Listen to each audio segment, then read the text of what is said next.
Hey guys, this video is about how to move a Google Analytics property to another Google Analytics account.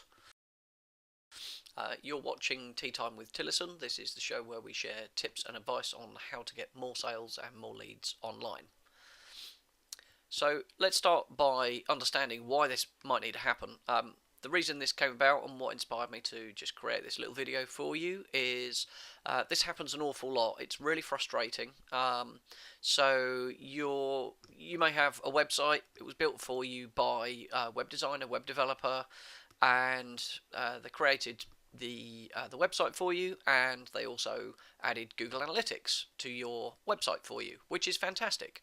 And they gave you a login, and you can see how much traffic's coming, where the traffic sources are coming from, all that stuff.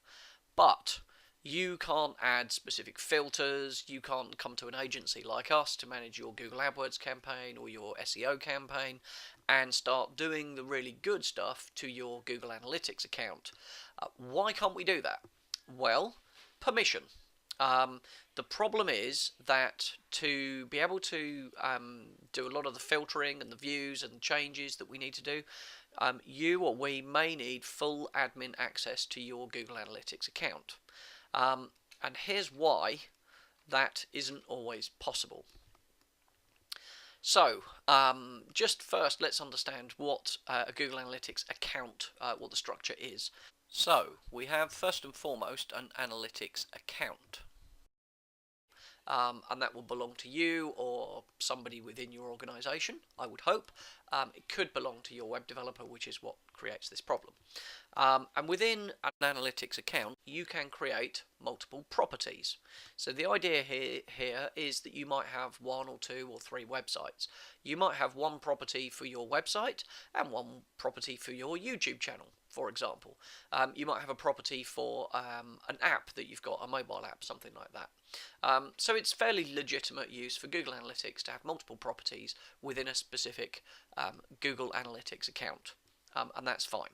Now, for ease, and I understand why web designers and developers do it, they have an analytics account, they build you a website, and they go, quick, the easiest way to deploy Google Analytics is add a property and then add the tag. There's another show on that. Or subscribe, and we'll do one later. But they'll just create a new property and create the Google Analytics ID, paste that onto your website. Great, off you go. So that's how this comes about. And then, of course, you come to an agency like ours and you say, we need to do some stuff with analytics, and we say we need full access, or we can't, because with full access, that would also mean we have to have access to the full account, which also means we have access to the other 30 clients that your web designer built websites for.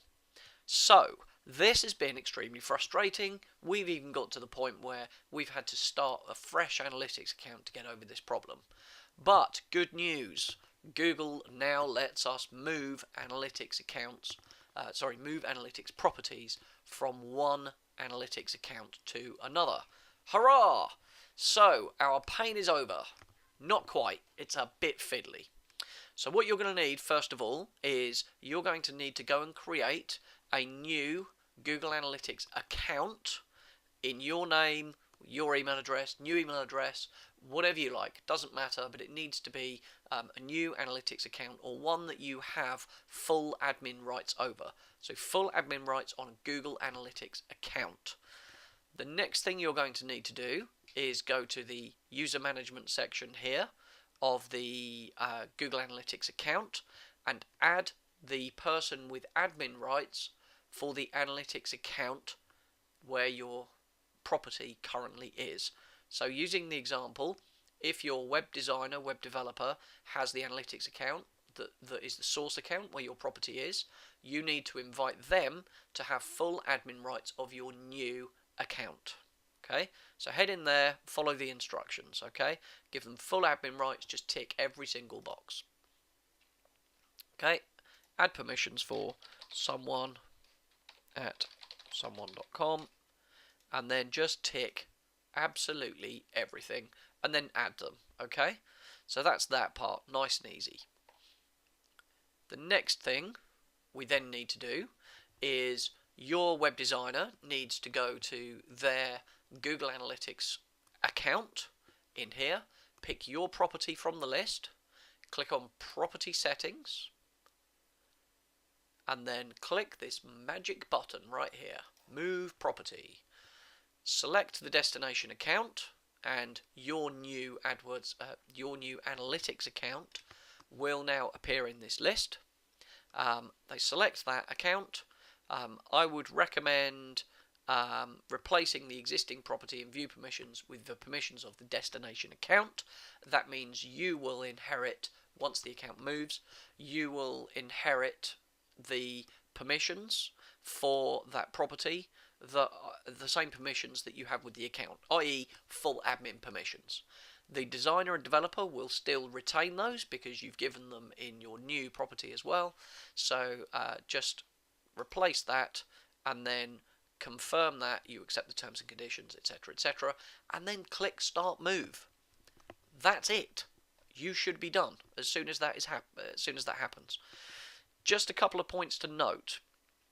The first is, obviously, when you generate the Google Analytics tag, you get a unique ID number. Now, when you're attached to the designer's analytics account, you will get that account number with a -23 or -24 or -25 on the end of the analytics ID. You will keep that ID number.